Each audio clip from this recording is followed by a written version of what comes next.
વંદે શ્રી પુરુષોત્તમં ચ પરમં ધામાક્ષરં જ્ઞાનદં વંદે પ્રાગતિભક્તમેવ મનઘં બ્રહ્મસ્વરૂપં મુદા વંદે યજ્ઞપુરુષદાસચરણં શ્રીયોગિરાજં તથા વંદે શ્રીપ્રમુખં મહંતગુણિनं મોક્ષાય ભક્ત્યા સદા.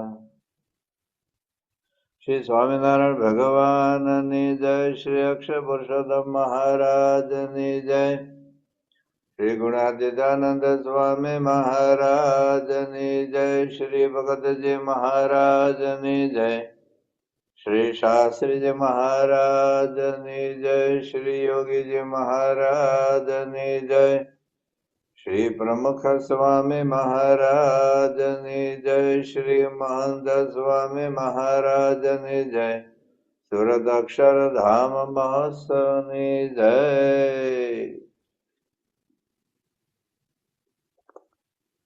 સ્વામિનારાયણ વચનામૃત કરડા મધ્યનું 13મું તેજનું. સ્વામિનારાયણ 1878 શ્રાવણવદી અમાવસ્યાના દિવસ સ્વામી શ્રી સહજાનંદજી મહારાજ શ્રી ગરડા મધ્ય દાદા ખાતેના દરબારમાં શ્રી વાસુદેવ નારાયણના મંદિરની ઓસરીએ ચાકડા ઉપર વિરાજમાન હતા. ધોળો ખેત પહેર્યો હતો તથા ધોળી ચાદર ઓઢી હતી અને મસ્તક ઉપર શ્વેત પગ બાંધી હતી અને પોતાના મુખામંદિરની આગળ મુનિ તથા દેશ દેશના ભક્તની સભા ભરાઈને બેઠી હતી. પછી શ્રીજી મહારાજે પોતાના બે ભુજ ઊંચા ઉપાડીને સર્વેને છાના રાખ્યા અને પછી પોતાના મુખારબંધની આગળ સ્તુતિ કરીને બેઠા. એવા જે સંત જે પ્રત્યે શ્રીજી મહારાજ એમ બોલતા હોય, હે સંતો જે મોટેરા મોટેરા હોય ને વાતમાં સમજતા હોય તે આગળ બેસો. નાયક વાત કરું છું તે સર્વ ચિત્ત જેને સાંભળજો. અને જે વાત મારે કરવી છે તે કઈ દંભે કરીને નથી કરવી તથા માને કરીને નથી કરવી તથા પોતાને મોટો વધારો સારો નથી કરવી. એ તો એમ જાણીએ છીએ જે આ સર્વ સંત તથા ભક્ત છે એમાંથી વાત કોઈને સમજા જાય તો તેના જીવનું અતિ રૂઢું થાય તે સારું કરીએ છીએ. અને આ જે વાત છે તમારી ડિટેલ છે અને મારા અનુભવ કરીને પણ મેં સિદ્ધ કરી છે અને સર્વશાસ્ત્રમાં પણ મળતી આવે છે. અને જેવા સભામાં કર્યા જવી નથી તો પણ સભામાં કરીએ છીએ જે.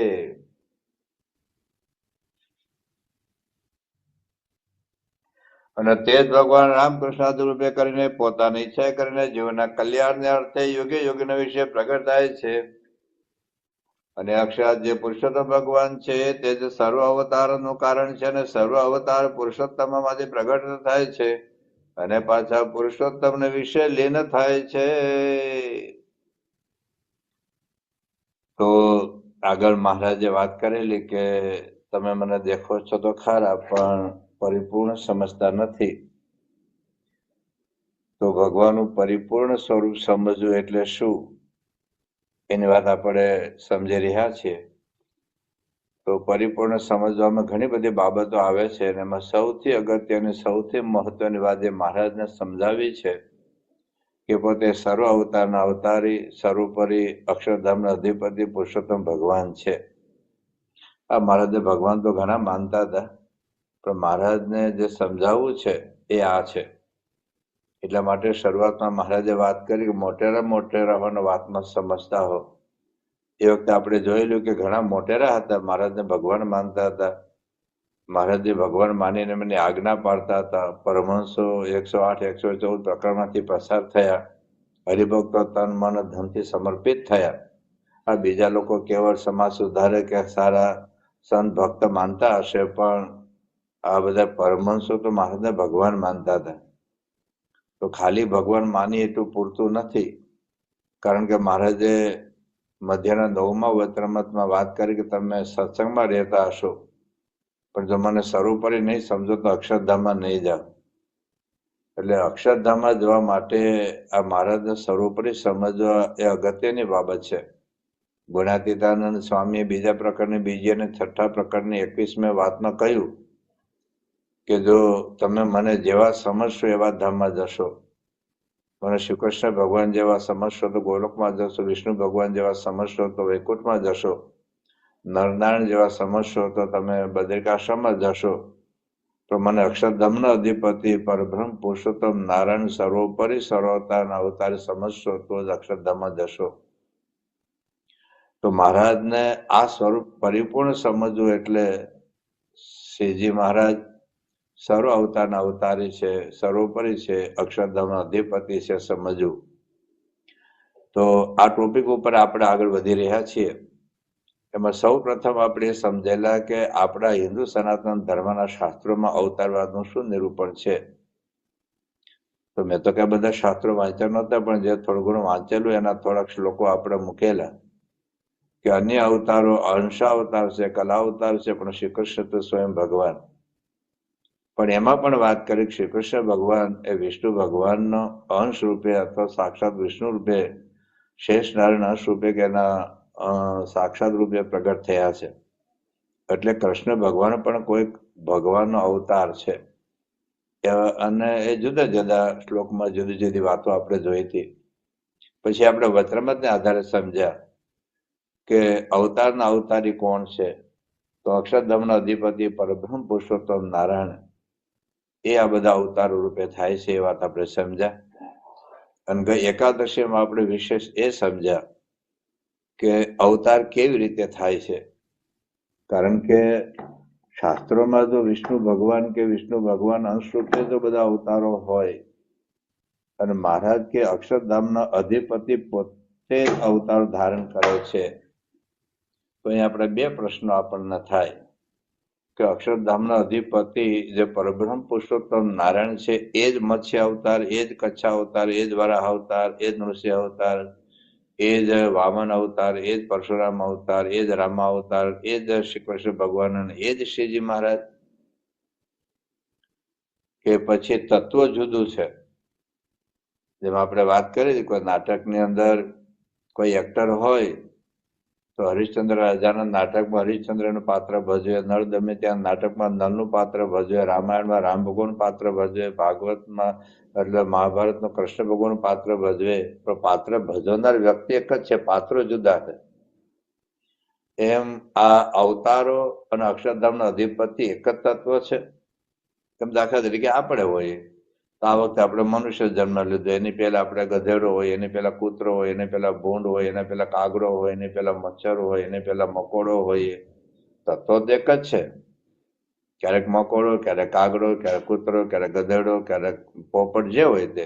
આ વખતે મનુષ્ય, પણ તત્વ તો એક જ છે. તો આ બધા અવતારો નું તત્વ અને અક્ષરધામના અધિપતિનું તત્વ એક જ છે. જો એક જ માનીએ તો જ બધા અવતારો મહારાજ એક થઈ જાય.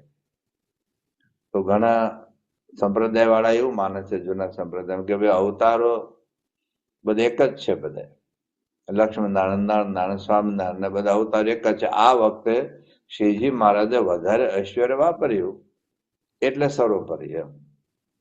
પણ મહારાજ નો મત શું છે એ આપણે ગયા વખતે સમજેલા.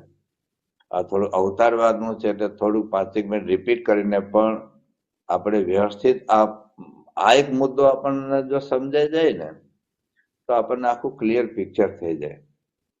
તો મહારાજે અવતારવાદનો મર્મ મધ્યના 31મા વચરામૃતમાં સમજાવ્યા છે. અને એના ઉપર હરિવાક્ય સુધા સિંધુ જે નિત્યાનંદ સ્વામીએ વચરામૃતનું સંસ્કૃતમાં ભાષાંતર કર્યું છે અને એના ઉપર રઘુજી મહારાજે સેતુમાલા ટીકા લખી છે, એના આપણે સમજેલા. પણ ટૂંકમાં સાર આપણે એટલો સમજીએ કે વિરાટ નારાયણના જે બ્રહ્મા, વિષ્ણુ, મહેશ, વિરાટના 3 સ્વરૂપ છે. તો વિષ્ણુના સર્વે અવતારો છે તો બધા પુરાણો કહે છે. પણ મહારાજ એવું કહે છે કે અક્ષરધામના અધિપતિ પરબ્રહ્મ પુરુષોત્તમ નારાયણના પ્રવેશ વગર વિરાટ નારાયણ કે એના રૂપો કશું કરી શકતા નથી. કાર્યનું પહેલું વચરામૃત છે, મધ્યનું 10મું વચરામૃત છે અને મધ્યનું 31મું વચરામૃત છે. અને આ જ વાત ભાગવતમાં પણ લખી છે. વાસુદેવ ભગવાનનો પ્રવેશ થયો ત્યારે વિરાટ નારાયણ કંઈક કરવા સમર્થ થયા. એટલે અનુપ્રવેશ એ પુરુષોત્તમ નારાયણનો છે. એટલે પુરુષોત્તમ નાના અનુપ્રવેશ થયા પછી જ અવતારો સંભવે છે. એટલે જેમાં પ્રવેશ થયો અને જેનો પ્રવેશ થાય બે જુદું વસ્તુ છે. જેમ વાયરમાં ઇલેક્ટ્રિક કરંટનો પ્રવેશ થાય તો પછી પંખો, એસી, કુલર, હીટર, ગીઝર ચાલે. પણ વાયર અને કરંટ એક નથી, પંખો ને કરંટ એક નથી, એસી ને કરંટ એક નથી, ટ્યુબલાઇટ ને કરંટ એક નથી. ટ્યુબલાઇટ તો દેખાય છે, કરંટ આપણને દેખાતો નથી. તો સ્વિચ ઓફ કરી દે તો અંધારું થઈ જાય છે, કારણ કે પાવર કટ ઓફ થઈ જાય છે ટ્યુબલાઇટ થી. તો એવી રીતે પુરુષોત્તમ નારાયણ, અક્ષરધામના અધિપતિ જે પુરુષોત્તમ નારાયણ છે એનો પ્રવેશ છે ખાલી. એટલે પરબ્રહ્મ પુરુષોત્તમ નારાયણ જુદા અને અવતારો તત્વથી જુદા છે. અવતારો બધા ઈશ્વર ચૈતન્ય છે અને પરબ્રહ્મ એ પરબ્રહ્મ. આપણી ફિલોસોફીમાં 5 તત્વ છે: જીવ, ઈશ્વર, માયા, બ્રહ્મ અને પરબ્રહ્મ. તો જીવન ઈશ્વર તત્વ છે એ આ બ્રહ્મા વિષ્ણુમાંથી માંડીને પ્રધાન પુરુષ સુધીના બધા બ્રહ્માંડના સંચાલકો જ છે એ બધા ઈશ્વર તત્વમાં આવે છે. એટલે પુરુષોત્તમ નારાયણના પ્રવેશથી જ એ એમાં કાર્ય સંભવે છે. એમાં આપણે પંચાળાના 7મા વચનામૃતમાં વાત કરેલી, અવિનાશાનંદ સ્વામીના કાવ્યની વાત કરેલી કે એમાં પણ જેમ લોખંડનો ગોળો હોય, અગ્નિનો પ્રવેશ થઈ જતા લોખંડ લાલ ચોળ થઈ જાય, ગરમ થઈ જાય. પણ ક્યાં સુધી લાલ, ક્યાં સુધી ગરમ? જ્યાં સુધી અગ્નિ અંદર છે ત્યાં સુધી. અગ્નિ બહાર નીકળી જાય એટલે પાછો લોખંડનો ગોળો ઠંડો થઈ જાય. પછી કઈ આપણને તપાવી ન શકે, પછી આપણે દજાડી ન શકે આપણને. એમ પરબ્રહ્મનો પ્રવેશ છે ત્યાં સુધી વિરાટ નારાયણ કે વિરાટના અવતારો બધા કાર્ય કરી શકે છે. અને ત્યાં સુધી એને ભગવાન કહેવાય છે. પ્રવેશ મટી જાય ત્યાં સુધી પછી કઈ ન રહે. પછી આપણે જેવા જીવ ઈશ્વર જેવા. જેમ તમે ખબર હશે કે સાચું ખોટું ભગવાન જાણે, પણ ભુવામાં માતાજીનો પ્રવેશ થાય, સાચું ખોટું એને જાણે. પણ માતાજીનો પ્રવેશ થાય હા હા હા કરે અને એની પત્ની પગે લાગે, માં તારી સામે તારો ધણી ઉભો છે, મૂછો છે, તો માં કેમ કહે છે? કારણ કે એમાં માતાજીનો આવેશ થયો, પ્રવેશ થયો. એટલે એના ભાવને દબાવીને માતાજી જે રૂપે વર્તે છે. બીજી વાત કરી કે ભૂતનો પ્રવેશ થાય છે. તો ઘણી વખત પેલો સાવ અભણ હોય, પણ કોઈ મુસ્લિમ ભૂતનો પ્રવેશ થાય એ તો કલમાઓ બોલવા માંગે, કુરાનની આયતો બોલવા લાગે છે. થોડાક વર્ષો પહેલા પ્રમુખ છે મારા સુરત હતા, એક ભાઈને આ બધા લોકોનો પ્રવેશ થયેલો ભૂત, અને બધા આગલા જન્મ બધા મુસ્લિમો હતા. લગભગ 37 જેટલા મુસ્લિમો કમોતે મરેલા ને એ બધા ભૂત થયેલા. તો સ્વામી પાસે આવેલા. સ્વામી કે એનું કો તમારા ગુરુ પ્રમુખ છે તે જ ઓછું કરે તો અમે આવી શકશું એમ. પણ પછી સ્વામી પાસે આવ્યા ને કલમાઓ બોલવા માંડ્યા, કુરાનની આયતો બોલવા લાગ્યા. પેલા તો જિંદગીમાં કશું કુરાન હાથમાં નહીં ચાલેલું હોય. તો એ પેલા ભાઈનો પ્રવેશ થયો અને એ જ બોલવા લાગ્યા. પણ પછી જયારે પ્રવેશ નીકળી ગયો, સ્વામી કહેવાય એમાં તમે છોડો, બહાર નીકળો ને તમે બદ્રિકાશ્રમ મોકલી દે તપ કરવા. જયારે એ ભૂત એમાંથી પ્રવેશ નીકળી ગયો તો પાછા હાવ ઢીલા ઢબ થઈ ગયા, એને તો કશી ખબર નહોતી. એમ જ્યાં સુધી પ્રવેશ હોય ત્યાં સુધી એનો ભાગ ભજવે, અને ત્યાં સુધી એને ભગવાન પણ કહેવાય. મહારાજે લોયાના 13મા વચનામૃતની અંદર આ એક વાત સમજાવી છે, આપણે સમજીએ. લોયાનું 13મું વચનામૃત છે કે તો પછી બીજા ભગવાન કેમ કહેવાય છે? ઈશ્વર ચૈતન્ય હોય તો. પણ જ્યાં સુધી ભગવાન પુરુષોત્તમ નાનો પ્રવેશ છે ત્યાં સુધી એને ભગવાન કહેવાય. આપણે પંચાળન બીજા વચનામૃતમાં પણ જોયું હતું કે ભગવાનનો જેમાં જેમાં પ્રવેશ છે એને પણ ભગવાન કહેવાય. ને બધા ધ્યાન યોગ્ય છે એ વાત આપણે પંચાળન બીજા વચનામૃતમાં વાત સમજ્યા હતા. તો આ લોયાનું 13મું વચનામૃત છે. એમાં છેલ્લો ફકરો છે જો.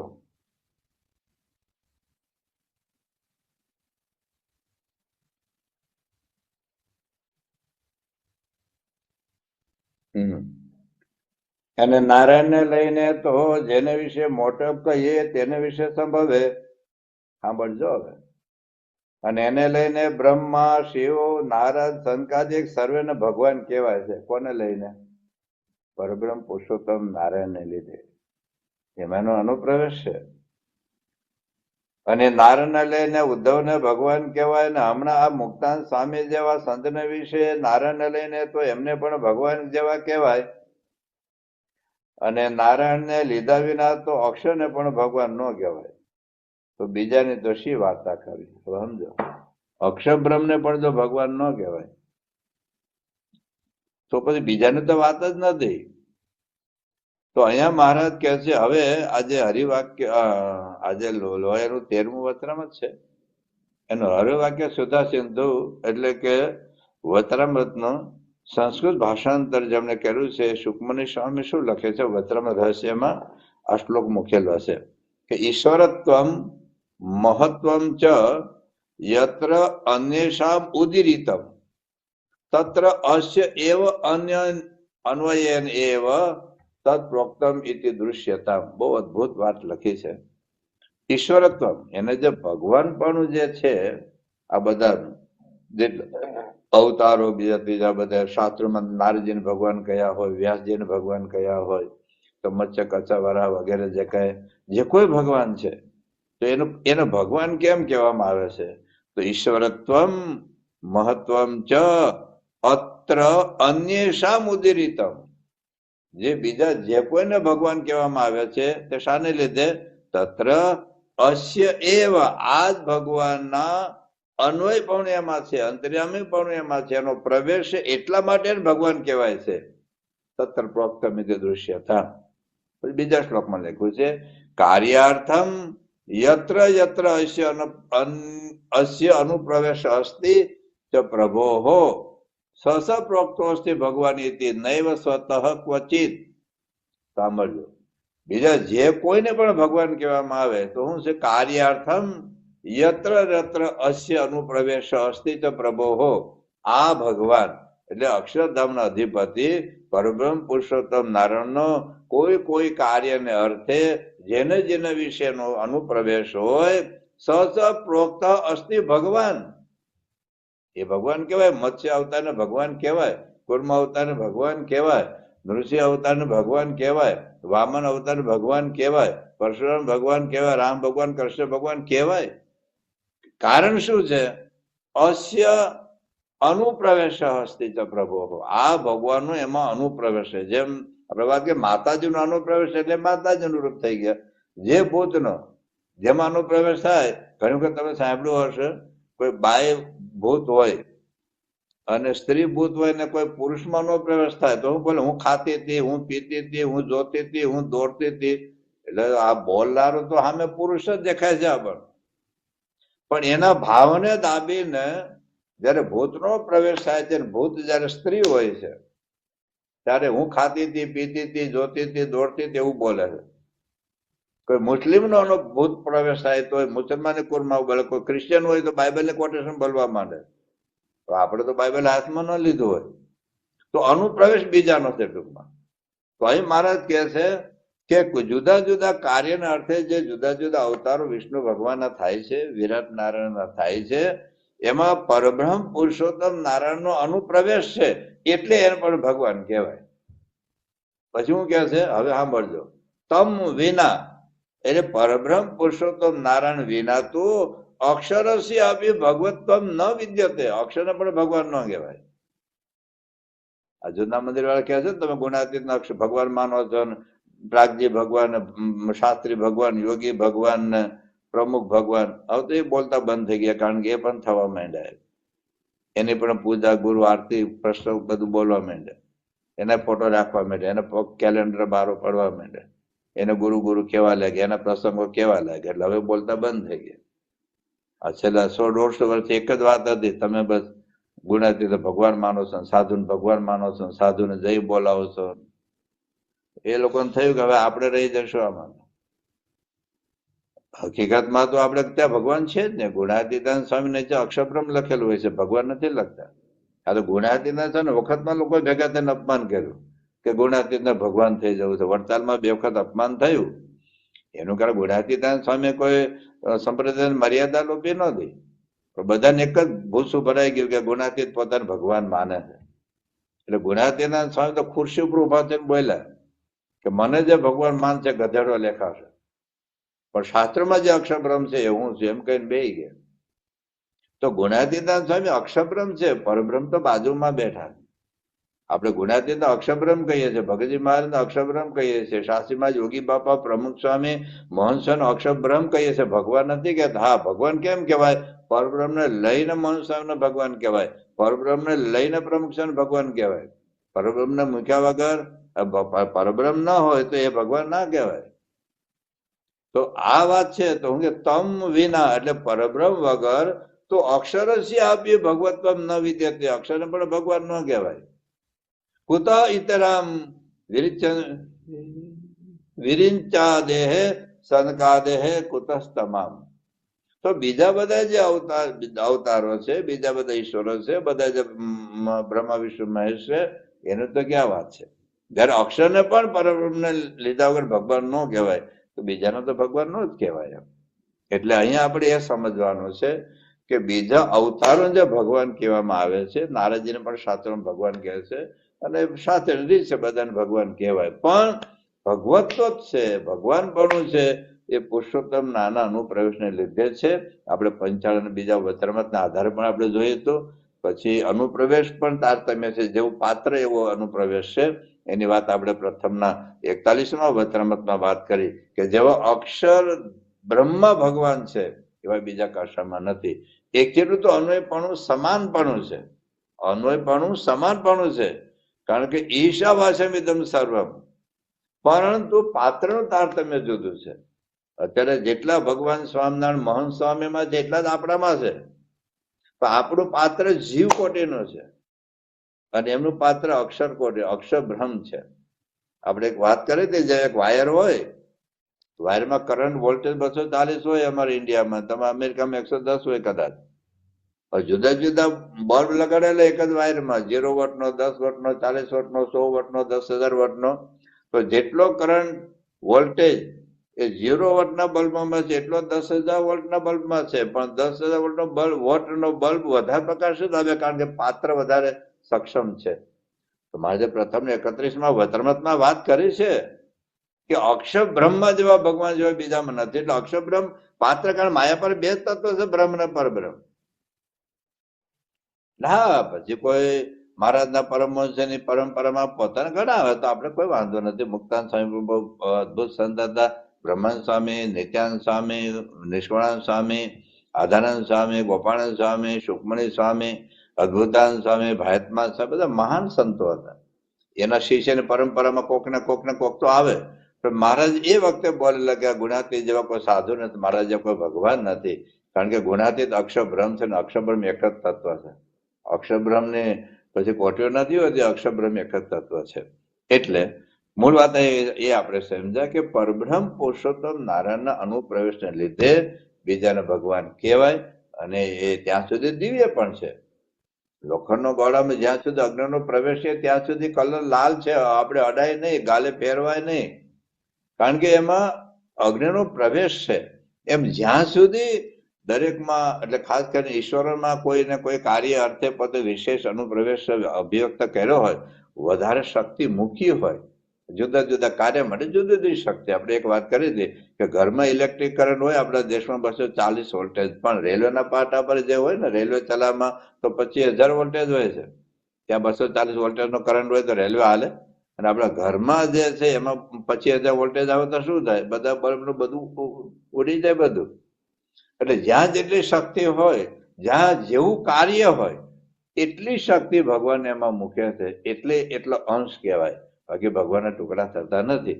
તો આ રીતે અવતારવાદનું જે રહસ્ય આપણને સમજાય જાય તો પછી અવતાર અને અવતારીનો ભેદ આપણને સમજાશે. અહીં સુધી આપણે અવતારો કેવી રીતે પ્રગટ થાય છે, અવતારો કોના છે, ફરી વખત યાદ રાખીએ. અવતારો પરબ્રહ્મ પુરુષોત્તમ નારાયણના અનુપ્રવેશથી થાય છે. અવતારનું તત્વ ઈશ્વર ચૈતન્ય છે. બ્રહ્મા વિષ્ણુ મહેશ વિષ્ણુ ભગવાન અવતારો આપણા શાસ્ત્રોમાં લખ્યા છે, એ ઈશ્વર તત્વ છે. અને અક્ષરધામનો અધિપતિ પરબ્રહ્મ તત્વ છે.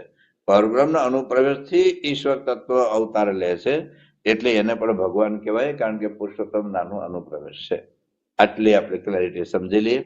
હવે સર્વ અવતારી જે અક્ષરધામનો અધિપતિ પરબ્રહ્મ પુરુષોત્તમ નારાયણ, એ શા માટે પ્રગટ થાય છે અને એનું પ્રગટ થવાનું પ્રયોજન શું છે? મોટા ભાગે તો મહારાજે વચરામૃતમાં ભગવાન પૃથ્વી પર અવતાર ધારણ કરે છે, એનો એક હેતુ આ બતાવે છે, જીવનના કલ્યાણનો. પ્રથમ 24મું વચરામૃત છે, પ્રથમ 51, પ્રથમ 63, પ્રથમ 71, પ્રથમ 72, પ્રથમ 78, અને ઘણા બધા કાર્યાણો, પેલું કાર્યાણ 7, પંચાળા 4, પંચાળા 7, મધ્ય 13, વડતાલ 12, 13, અંત્ય 31, અંત્ય 37, અંત્ય 38, અમદાવાદ ચોથો અને 5મો. આ બધા જ વચનામૃતમાં એક વાત કોમન આવે છે કે ભગવાન અનંત જીવનના કલ્યાણને માટે પૃથ્વી પર પ્રગટ થાય છે. અક્ષરધામના અધિપતિની વાત લખે છે.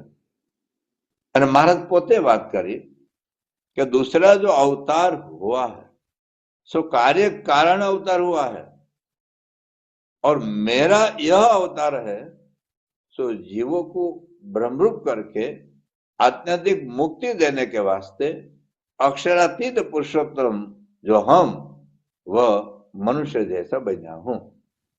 કે મારા શરૂઆતમાં ગુજરાતમાં આવ્યા ત્યારે તો ગુજરાતી ભાષા તો પરિચય પેલા ઓછો, હિન્દી ભાષામાંથી જ આવેલા. એટલે મહારાજ એ વખતે જૂના ખરડામાં આ એક મહારાજને લખેલો કે પત્ર એમાં આવે છે કે દૂસરા અવતાર હે એટલે મત્સ્ય કચ્છ વરાહ વામન રામકૃષ્ણ સો કાર્યકારણ અવતાર હુઆ હે. અને દરેક પુરાણમાં, મત્સ્ય પુરાણમાં મત્સ્ય અવતાર શા માટે લીધો, કુર્મ પુરાણમાં કુર્મ અવતાર શા માટે લીધો, એ બધા અવતારનું નિરૂપણ કોઈક ને કોઈક કાર્ય નિમિત્તે આપણે જોયું હતું કે જેમ નૃસિંહ ભગવાન પ્રગટ થયા હિરણ્યકશ્યપ પર નાશ કરવા માટે, વરા ભગવાન પ્રગટ થયા એ વેદોને રક્ષા માટે, વામન ભગવાન પ્રગટ થયા બલિરાજનો અહંકાર ઉતારવા માટે, પરશુરામ ભગવાન પ્રગટ થયા ક્ષત્રિયનો અહંકાર ઓછો કરવા માટે, રામ ભગવાન પ્રગટ થયા રાવણના વિનાશ માટે, કૃષ્ણ ભગવાન પ્રગટ થયા કંસ, શિશુપાળ, જરાસંઘ જેવાના અસુરોના નાશ માટે. સાથે સાથે પોતાના ભક્તોની રક્ષા પણ કરે, જેમ તમે પ્રહલાદની રક્ષા કરી એમ, અર્જુનની રક્ષા કરી એમ, સીતાજીની રક્ષા કરી એમ ભગવાન પ્રગટ થાય તો અસુરોનો નાશ કરે, ભક્તોની રક્ષા કરે અને સાથે સાથે પોતાના સંબંધે કરીને એ જીવોની ક્ષમતા પ્રમાણે એનું કલ્યાણ પણ કરે. પણ મૂળ ભગવાનને પ્રગટ થવાનો હેતુ આપણા માટે જે અક્ષરધામના અધિપતિ જે આવે છે એની વાત પુરુષોત્તમ પ્રકાશની અંદર પંક્તિઓ મૂકી છે, જે બધા રહસ્યમાં પંક્તિ આપેલી છે કે કરવા અનેક જીવોનો ઉદ્ધાર રે, ઈચ્છા કરી ધરવા અવતાર રે, નિજ ધામ પમાડવા સારું રે, દેવાખંડ સુખ ઉદારું રે, ઉર ધારે અચળ એવી ટેક રે, એવા પરમ દયાળ છે કરે, કરવા કરુણા કળી મધ્ય ભારી રે, દીન બંધ દયા દિલ ધારી રે, મોટો અર્થ વિચારો છે હરે, કરવા ભય નારી નર તે હરે. આ પુરુષોત્તમ પ્રકાશની અંદર નિષ્કાંત સામે લખ્યું છે કે પુરુષોત્તમ નારાયણ જે પ્રગટ થયા છે એનું મૂળ હેતુ જીવના કલ્યાણનો છે. અને આ પુરુષોત્તમ પ્રકાશ જે નિષ્કાંત સામે ગ્રંથ લખ્યો એની પાછળ પણ એક બહુ રહસ્ય છે, એ આગળ આપણે જોઈશું. પણ છતાં કહી દે એક વખત મહારાજ ત્યાં કાર્યાણીમાં વસ્તા ખાચરના દરબારમાં હતા, કાર્યાણી હતા. એ વખતે ગોપાળાનંદ સ્વામી ત્યાંથી વડોદરાથી આવ્યા અને મહારાજને મળ્યા. એટલે પછી બધા ત્યાં જે સંતો પરમાણુ હાજર હોય એ પણ ગોપાળાનંદ સ્વામી બહુ મોટા સદગુરુ સંતો, એટલે બધા સંતો ભેગા થયેલા, બધા બેઠા મહારાજ. પછી મહારાજે કઈ ખાનગી વાત કરી હતી એટલે નિષ્કાળાનંદ સ્વામીને કીધું કે તમે બહાર જાઓ, મારે કઈક અંગત વાત કરવી છે. અને પેલું કામ પતાવી દો. મૂળ પેલું કામ ન કીધું, કામ ચાલે છે બધું, કામ પતાવી દો. એટલે નિષ્કાળાનંદ સ્વામી જઈને તરત પાછા આવી ગયા કે મહારાજને કઈ અંગત વાત કરવી છે. એટલે કેમ પાછા? કે મહારાજ કામ તો મેં પતાવી દીધું છે. એટલે ગોપાલ સ્વામી આવ્યા છે, દર્શન થાય ને આપણો સમાગમનો લાભ મળે. મહારાજ કે ના, તમે બહાર જાઓ, મારે ખાનગી વાત કરવી. એટલે પછી નિષ્કાળાનંદ સ્વામી બહાર આવ્યા.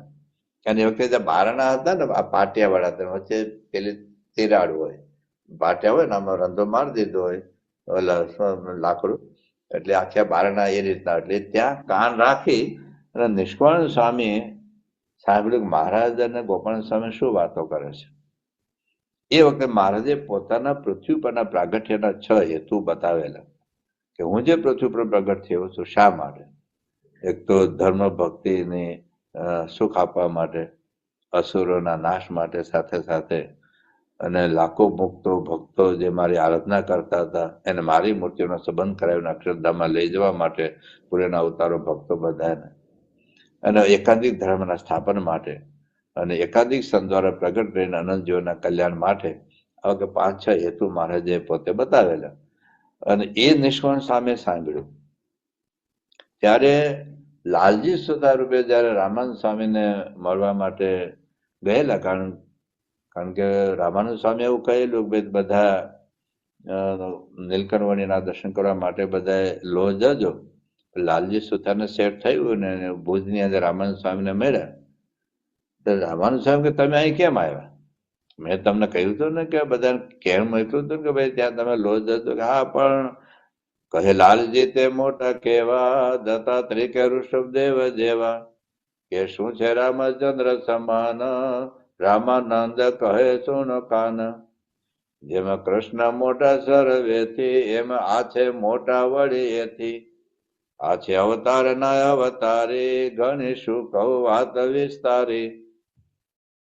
આ જે રામાનંદ સ્વામીએ કહેલું એ એને આજે યાદ આવી ગયું કે રામાનંદ સ્વામીએ કહ્યું ભાઈ બીજા અવતારો કરતા આ જુદા છે અને સર્વોપરી છે. અને મહારાજે ખાનગીમાં ગોપાલ સ્વામીને કહ્યું કે ભાઈ હું શાના માટે આવ્યો છું. એ આ પ્રસંગ પછી પુરુષોત્તમ પ્રકાશ નામનો ગ્રંથ લખે અને પુરુષોત્તમ પ્રકાશની અંદર મહારાજના સર્વોપરીપણાની વાતો એમાં બધી લખેલી છે. તો મહારાજ જે આવ્યા છે તો જીવનના આત્યંતિક કલ્યાણ માટે. હવે અહીંયા એક મહારાજ પ્રશ્ન પૂછે છે કાર્યાણીના 5મા વચનામૃતમાં.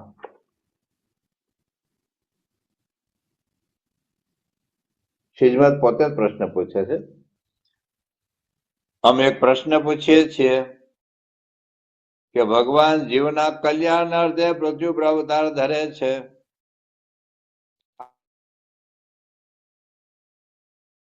કર્મનો પ્રારબ્ધ છે, આપણી વાસના છે, ઋણ બંધન છે.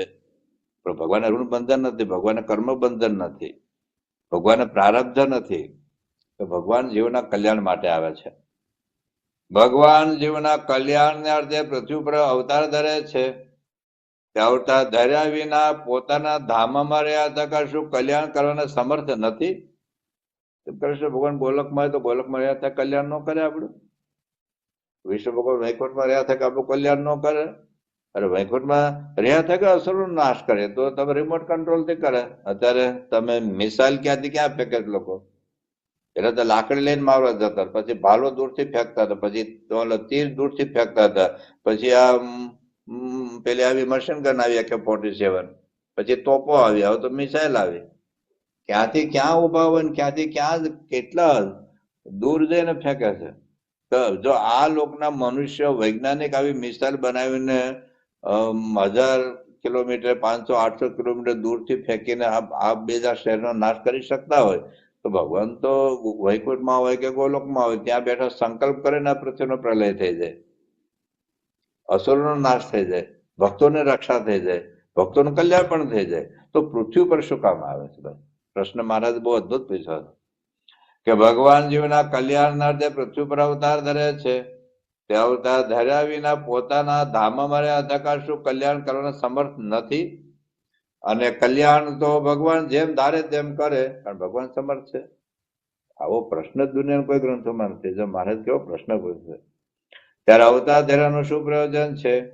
અને જો અવતાર ધરે ત્યારે જ ભગવાનમાં કલ્યાણ કરવાની સામર્થ્ય હોય અને અવતાર ધર્યા વિના જીવના કલ્યાણ ન કરી શકતા હોય તો ભગવાન વિશે પણ એટલું અસમર્થપણું આવે. પૃથ્વી પર આવે અકબરે બિરબલને જ પૂછ્યું હતું કે તમારા ભગવાન પૃથ્વી પર આવે ત્યારે તમારા રક્ષા કરે, ત્યારે તમારું કલ્યાણ કરે. અમારા ખુદા તો ઉપરિયા થકા, અલ્લાહ ઉપરિયા થકા જ બધા પૈગંબર મોકલે, કોઈ દૂત ના મોકલે, પણ પોતાને આવવાની જરૂર નથી પડતી. બિરબલે જવાબ આપેલો આપણને ખબર છે.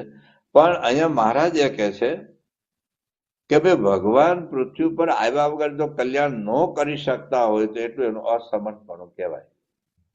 અને અક્ષરધામમાં રહ્યા થકા પણ અથવા તો બીજા અવતારોની વાત કરીએ કે ગોલોકમાં અથવા તો વિષ્ણુ ભગવાન વૈકુંઠમાં રહ્યા થકા પણ અસુર નાશ કરી શકે, ભક્તો રક્ષા કરી શકે અને પોતાના સંબંધ કરીને એના જીવોને પોતાના ધામમાં લઈ જઈ શકે. તો પૃથ્વી પર શું કામ આવે છે? તો અને જો અને અવતાર ધર્યા વિના જીવના કલ્યાણ ન કરી શકતા હોય તો ભગવાન વિશે પણ એટલું અસમર્થપણું આવે. માટે ભગવાન તો અવતાર ધરીને પણ કલ્યાણ કરે અને અવતાર ન ધરે તો પણ જીવના કલ્યાણ કરવા સમર્થ છે.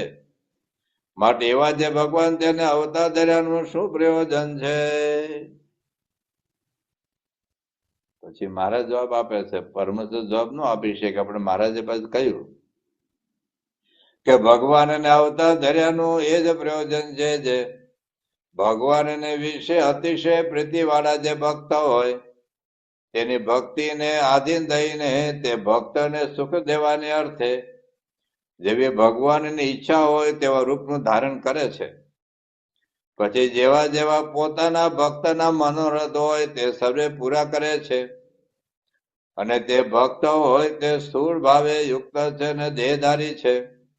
માટે ભગવાન પણ સ્થૂળ ભાવને ધારણ કરીને દેહધારી જેવા થાય છે અને પોતાના ભક્તને લાડ લડાવે છે અને પોતાની સામર્થ્યને છપાડીને તે ભક્ત સંગાથે પુત્ર ભાવે વર્તે છે અથવા સખા ભાવે વર્તે છે અથવા મિત્ર ભાવે વર્તે છે અથવા સખા સંબંધીને ભાવે વર્તે છે. તેને કરીને એ ભક્તને ભગવાનની જાજી મર્યાદા રહેતી નથી. પછી જેવી ભક્તની ઈચ્છા હોય તેવી રીતે લાડ લડાવે છે. માટે પોતાના જે પ્રેમી ભક્ત તેના મનોરથ પૂરા કરવા એ જ ભગવાનને અવતાર ધર્યાનું પ્રયોજન છે. અને તે ભેળું અસંખ્ય જીવનું કલ્યાણ પણ કરે છે અને ધર્મનું સ્થાપન પણ કરે છે. બહુ જુદો જવાબ આપ્યો મહારાજ. બીજા કોઈ હિન્દુ સનાતન શાસ્ત્રોમાં આ બધી આવી બધી વાતો છે એટલે એટલી સ્પષ્ટતાપૂર્વક, પણ અવતારનો જયારે પ્રાગટ્ય થાય છે ત્યારે આપણને ખ્યાલ આવે છે. હવે આ વતરમાં તાત્પર્ય આપણે સમજીએ. મહારાજ શું કહે છે કે ધામમાં રહ્યા થકા અસુરોનો નાશ કરી શકે સંકલ્પ માત્રથી. તો સંકલ્પ માત્ર અનંત કોટી બ્રહ્માંડ ઉત્પત્તિ સ્થિતિ પ્રલય થાય છે અને સંકલ્પ માત્ર ત્યાંથી પણ રક્ષા કરી શકે છે. પણ જે સુખ આપવું હોય તો પ્રત્યક્ષ આવે તો સુખ આપી શકે ને. આજે કૃષ્ણ ભગવાન પ્રગટ ન થયા હોય તો પછી જે ગોપીઓને સુખ આપ્યું, નંદ બાળકોને, એ ત્યાં જે વૃંદાના બાળકોને જે સુખ આપ્યું, પછી ને કોઈને માતા પિતાને એ રીતે સુખ આપ્યું, પત્નીઓને એ રીતે સુખ આપ્યું, દીકરાઓને એ રીતે સુખ આપ્યું, જેને ભક્ત થયા ને એ રીતે સુખ આપ્યું. અને આપણે જોયું હશે કે તમે ભાગવતની અંદર 10મો સ્કંદ વાંચો તો જયારે અચાનક કંઈક વધારે ઐશ્વર્ય બતાવી દઈએ તો પછી એ જશોદા માતા લાગે છે કે આ મારો દીકરો છે કે ભગવાન છે. તરત જ પાછા ભગવાન પોતાનું ઐશ્વર્ય ઢાંકી દે અને પુત્ર પ્રેમમાં પાછા બાળક મંડે રડવા, વળી છાનો રાખે, વળી દૂધ પાઈ દે. એવું રીતે રામ ભગવાનના ચરિત્રોમાં એવું છે. મહારાજ ઘનશ્યામ ચરિત્ર રૂપિયા બધા ચરિત્રો જુઓ તો અચાનક ઐશ્વર્ય દેખાય તો વળી ભક્તિ માતાનું દેખો આ તો ભગવાન છે તો વળી પાછા મહારાજ પોતાનું ઐશ્વર્ય દાબી દે અને કેવળ એમનો પુત્ર છે એ રીતે ભક્તિ માતાને ધર્મદેવને સુખ આપે. એટલે જે સુખ આપવાની વાત છે, સંકલ્પો પૂરા કરવાની વાત છે, એ તો પ્રત્યક્ષ દેહ ધારણ કરે તો જ થઈ શકે. આજે રક્ષા દાખલ તમે આપણે ગાડીમાં જતા હોય ને પ્રમુખ સ્વામી, મહંત સ્વામી સેંકડો હરિભક્તો રક્ષા કરે છે. ગાડીનો ભૂકો થઈ ગયો પણ હરિભક્તો બચી ગયા હોય તો એ તો રિમોટ કંટ્રોલ રક્ષા કરી શકે. પણ હરિભક્તોને જે માથે હાથ મૂકો, એને ઘરે જમવા જવું, પધરામણ કરવું, ભેટવું, હાર પહેરાવા અથવા હમણાં જે ફૂલનો રંગ ઉડાડ્યો એમાં તો પ્રત્યક્ષની જરૂર પડે.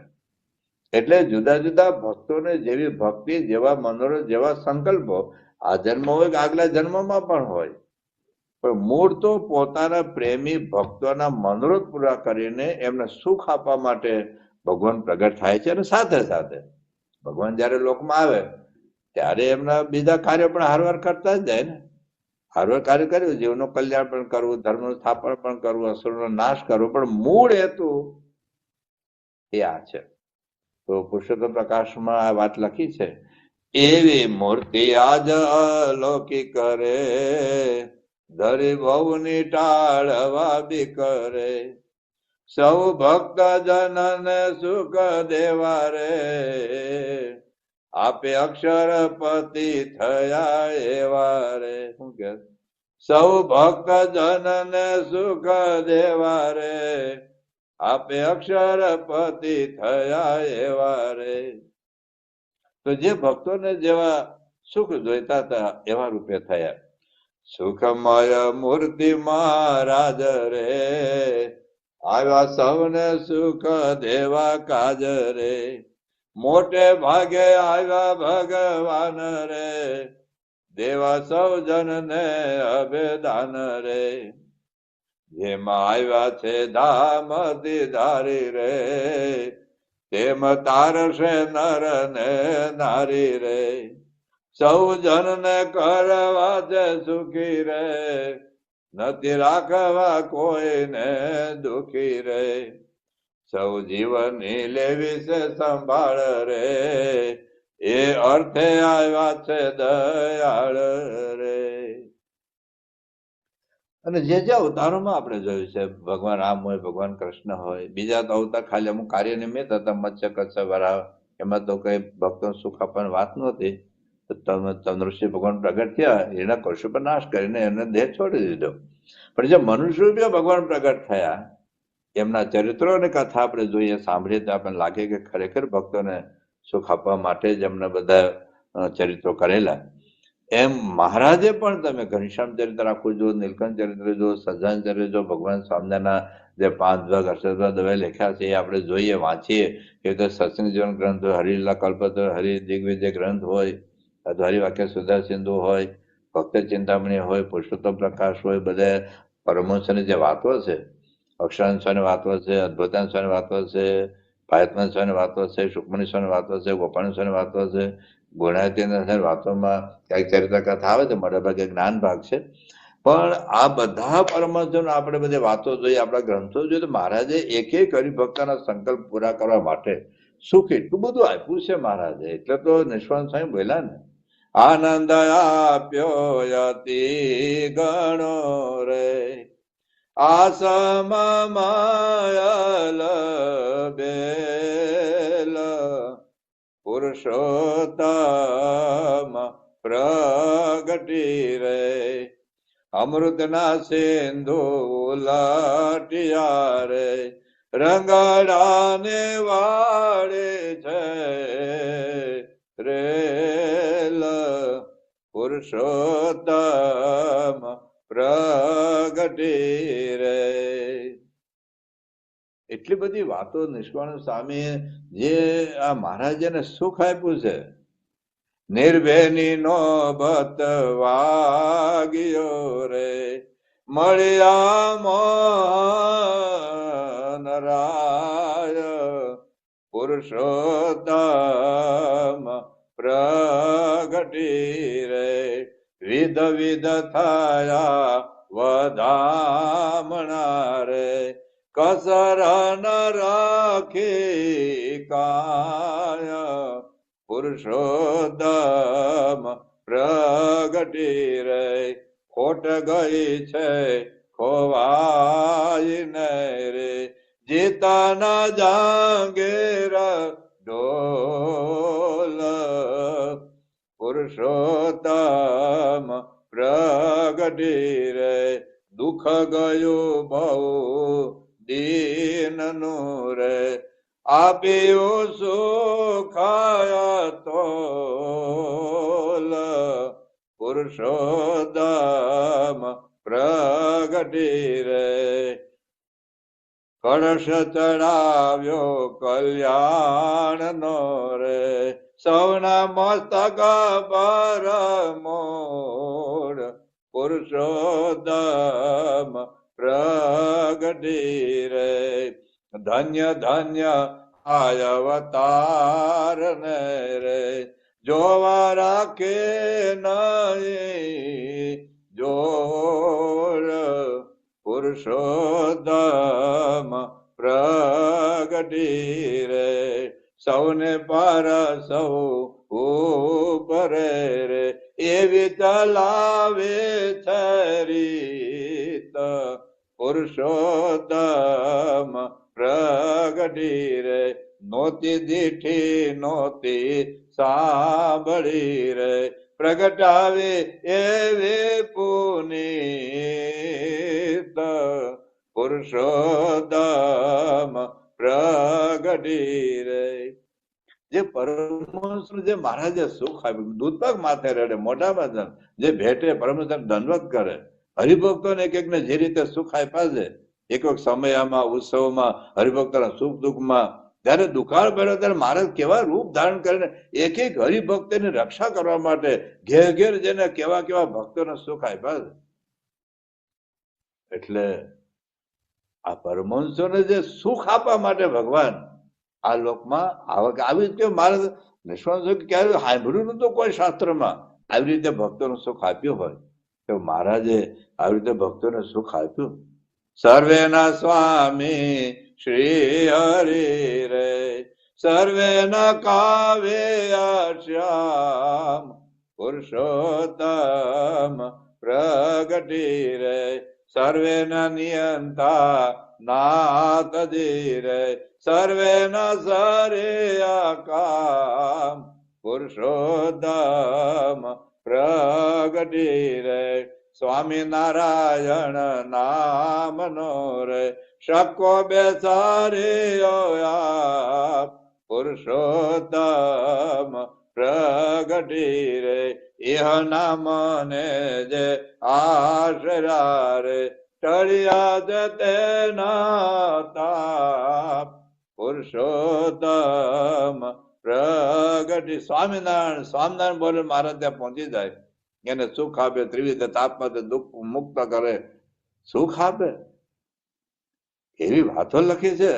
ધામી દે અક્ષર ધામના રે, તેને આપ્યો છે આનંદ પુરુષોત્તમ પ્રગટી રે, અખંડ આનંદ આપી જીવન રે, કાપ્યા ભારે ભાવ પંદ પુરુષોત્તમ પ્રગટી રે.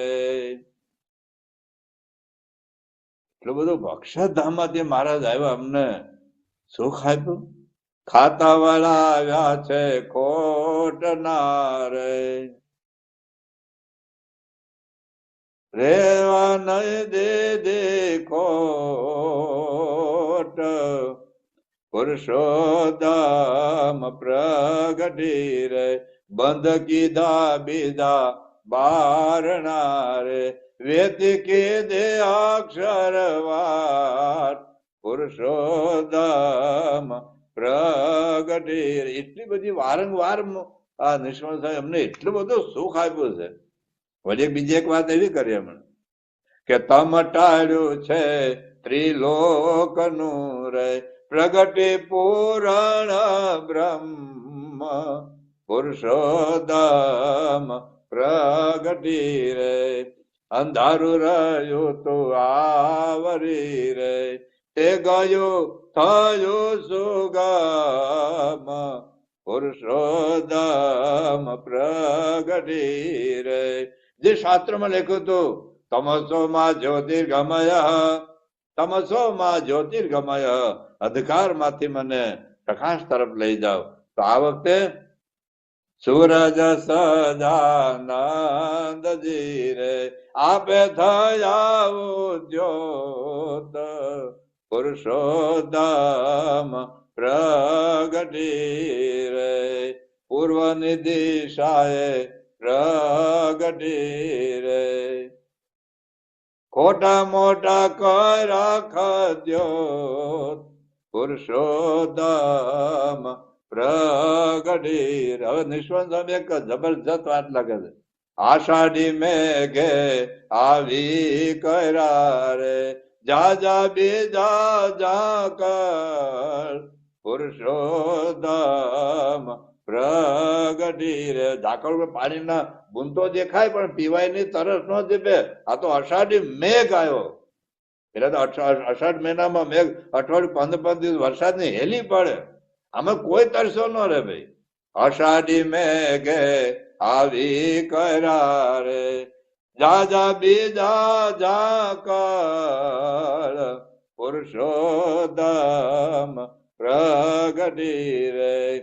પૂર ચાયલા પૃથ્વી ઉપર રે ધોયા ધરતી ના મળ પુરુષોત્તમ પ્રગટી રે ગાજ વિજને વરસવું રે અગમ સુગમ દયો સોય પુરુષોત્તમ પ્રગટી રે સુખી કર્યા સૌ જન રે દુઃખી રહ્યો નહીં કોઈ પુરુષોત્તમ પ્રગટી રે ધર્મનો ઢોલ સુણાવ્યો રે દેવા લાગ્યા પોતે દાસ પુરુષોત્તમ પ્રગટી રે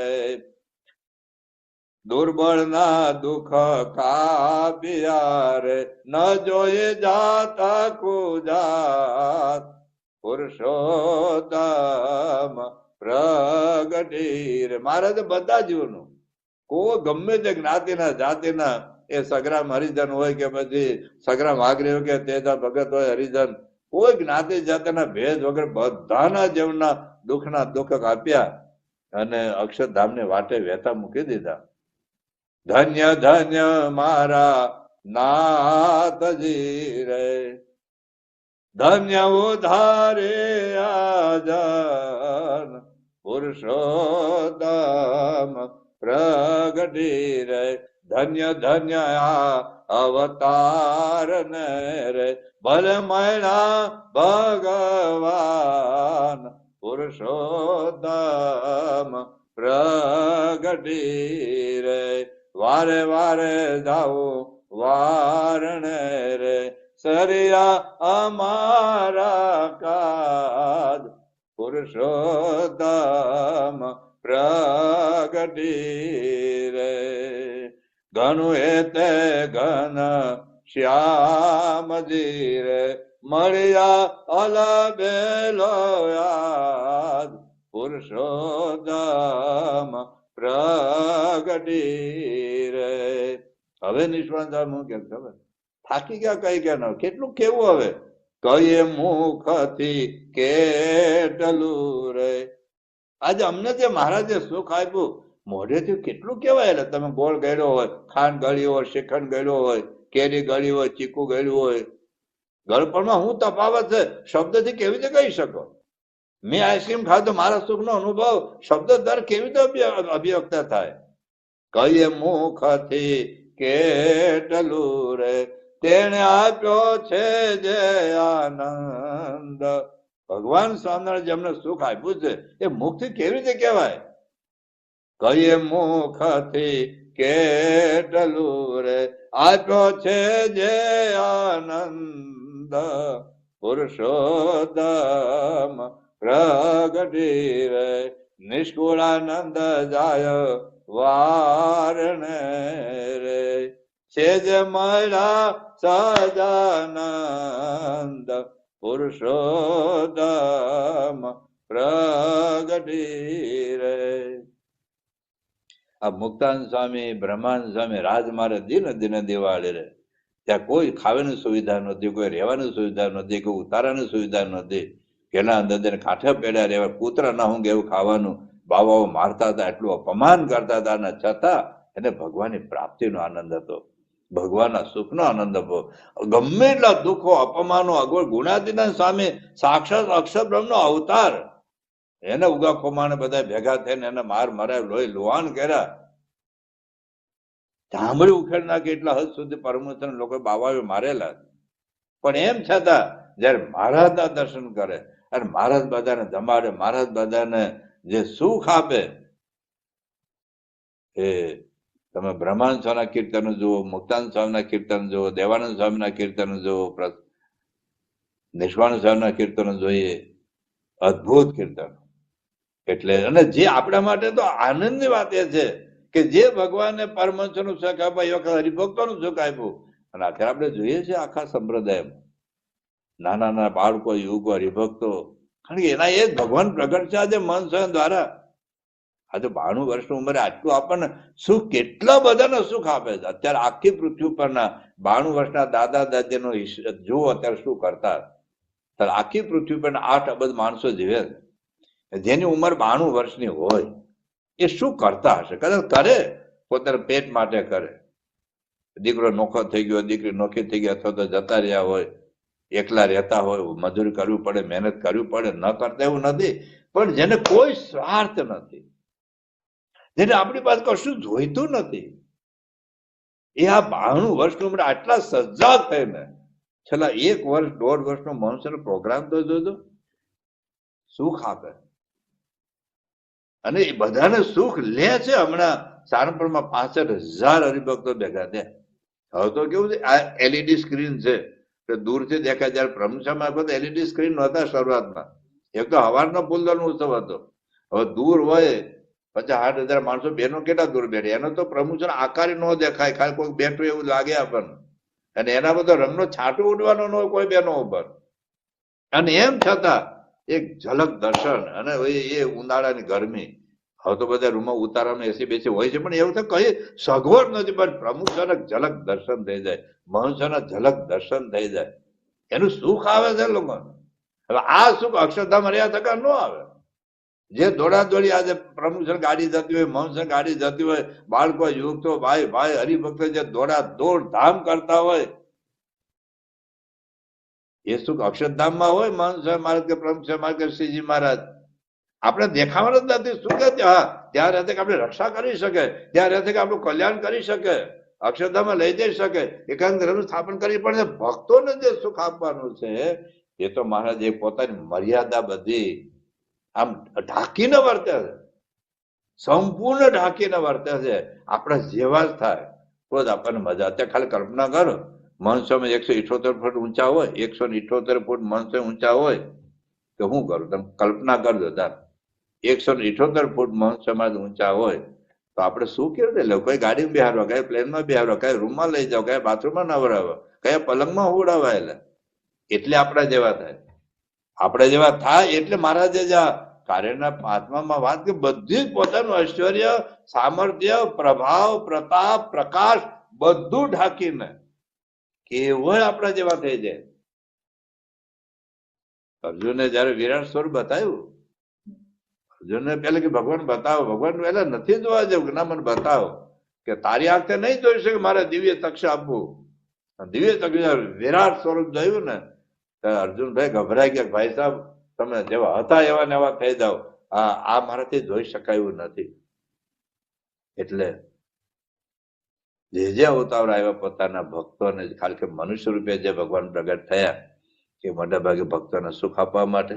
અને આપણા ભગવાન જે શ્રીજી મહારાજ સ્વામિનારાયણ ભગવાન, એટલે એમના ચરિત્ર વાંચવા માટે ભક્ત ચિંતામણી વાંચવું પડે, પુરુષોત્તમ પ્રકાશ વાંચવું પડે, આ પરમહંસની વાતો બધી વાંચવી પડે.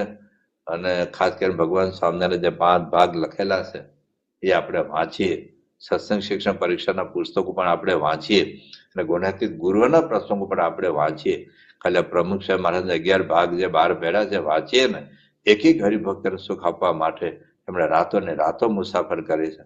ગમે તેવી બીમારીમાં, ગમે તેવી તકલીફમાં એને ભક્તોને સુખ આપવામાં કશું બાકી રાખ્યું નથી. તો મહારાજ એ કહે છે કે પૂર્ણ પુરુષોત્તમ નારાયણ જે પૃથ્વી પર પ્રગટ થાય છે, એનો મૂળ હેતુ છે પોતાના પ્રેમી ભક્તોનું સુખ આપવા માટે, અને સાથે સાથે બીજા બધા કામ કરે છે. હવે અવતારોનું પ્રાગટ્ય રીત આપણે જોઈ હતી કે પુરુષોત્તમ નારાયણના અનુપ્રવેશથી એમનો અવતાર થાય છે. હવે પરબ્રહ્મ પુરુષોત્તમ નારાયણ અક્ષરધામના અધિપતિ પોતે જયારે પૃથ્વી પર આવે છે, ત્યારે કેવી રીતે પ્રગટ થાય છે એની વિશેષ વાત આપણે આવતા શુક્રવારે કરીશું. ત્યાં સુધી સૌને જય સ્વામી નારાયણ. ગુણાતીતમ ગુરુમ પ્રાપ્ય બ્રહ્મ રૂપમ નિજાત્મનઃ વિભાવ્ય દાસ ભાવેન સ્વામિનારાયણમ ભજે. શ્રી હરિમ સાક્ષરમ સર્વદેવેશ્વરમ ભક્તિ ધર્માત્મજમ દિવ્ય રૂપમ પરમ. શાંતિધામ મોક્ષધામ કામધામ કારણમ સ્વામિનારાયણમ નીલકંઠમ ભજે શ્રી હરિમ.